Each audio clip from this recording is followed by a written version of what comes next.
দর্শক, এই মুহূর্তে রাজধানী ছাড়াও গাজীপুরে আছেন আমাদের সহকর্মী। আমরা সরাসরি চলে যাচ্ছি তাদের কাছে।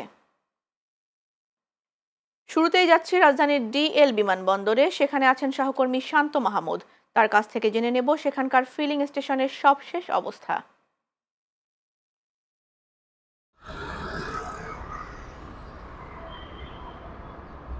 ঈশিতা, ধন্যবাদ আপনাকে। মধ্যপ্রাচ্যের চলমান যে সংঘাত, সেই সংঘাতের ফলে আসলে বেশ কয়েক সপ্তাহ ধরে আসলে বাংলাদেশের যে জ্বালানি সংকট, সেই জ্বালানি সংকট চলছে। সকাল থেকেই আসলে তীব্র গরম এবং রোদকে উপেক্ষা করে আসলে যারা চালক রয়েছেন তারা আসলে তেল নিতে আসলে লাইনে দাঁড়িয়েছেন। সকাল থেকেই আমি রাজধানীর খিলক্ষেত এবং বিমানবন্দর এবং সর্বশেষ আমি যেই পাম্পটিতে গিয়েছিলাম সেটি হলো আবদুল্লাপুরে। আমি এই মুহূর্তে অবস্থান করছি বিমানবন্দরের পেট্রোল পাম্পে। আসলে সকাল থেকেই যেই দীর্ঘ লাইন চালকদের, সেই দীর্ঘ লাইন আসলে বিমানবন্দর থেকে শুরু করে আসলে এই লাইন আসলে বিমানবন্দর থেকে আসলে আবদুল্লাপুরের খুব কাছাকাছি পর্যন্ত আসলে এই লাইনটি চলে গেছে। আসলে পাম্প কর্তৃপক্ষের সাথে আমরা কথা বলেছি, তারা আসলে আমাদেরকে জানিয়েছেন বেলা ৩টার কিছু পর আসলে এই পাম্পটিতে আসলে তেল সরবরাহ শুরু হবে, এমনটি আসলে আমাদেরকে জানিয়েছেন পাম্প কর্তৃপক্ষের লোকজন। আসলে বাইকাররা সকাল থেকেই যেই গরমকে উপেক্ষা করে কিন্তু আসলে তেলের জন্য আসলে তারা লাইনে দাঁড়িয়ে আছেন।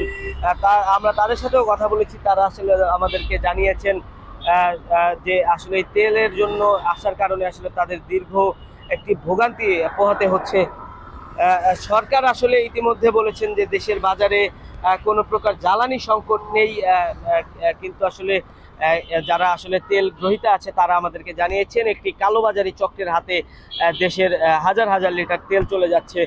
সরকার যদি আসলে তাদের ব্যাপারে কোনো ব্যবস্থা নেয় তাহলেই একমাত্র এই তেল সংকট থেকে মুক্তি পাওয়া সম্ভব। ঈশিতা, এই ছিল আমার কাছে বিমানবন্দর পেট্রোল পাম্প থেকে সর্বশেষ। দর্শক, এবার গাজীপুরের কোনাবাড়িতে আছেন সহকর্মী মোখলেসুর রহমান। তার কাছ থেকে জেনে নেব সেখানকার ফিলিং স্টেশনগুলোর সবশেষ অবস্থা।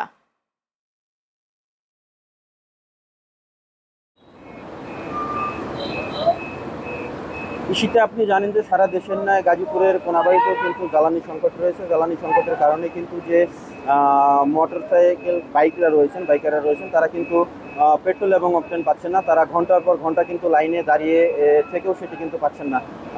পাম্প কর্তৃপক্ষের সাথে আমরা কথা বলেছি, তারা আসলে যেমনটি জানিয়েছেন যে পেট্রোল এবং অকটেন তারা 7 দিন নাগাদ পেয়ে থাকেন, কিন্তু সেটি তুলনামূলকভাবে খুবই কম এবং সেটি কিন্তু প্রায় 2 থেকে 3 ঘন্টা 4 ঘন্টার মধ্যে কিন্তু সেগুলি আবার শেষ হয়ে যাচ্ছে। এছাড়াও জ্বালানি মজুদের কারণে কিন্তু যেই পাম্পগুলিতে জ্বালানি মজুদ রয়েছে সেগুলি কিন্তু আমরা দেখেছি যে গাজীপুর জেলা প্রশাসনের পক্ষ থেকে কিন্তু ভ্রাম্যমাণ আদালত পরিচালনা করে তাদেরকে জরিমানা করা হচ্ছে। ঈশিতা, এই ছিল গাজীপুরের কোনাবাড়ি থেকে সর্বশেষ তথ্য।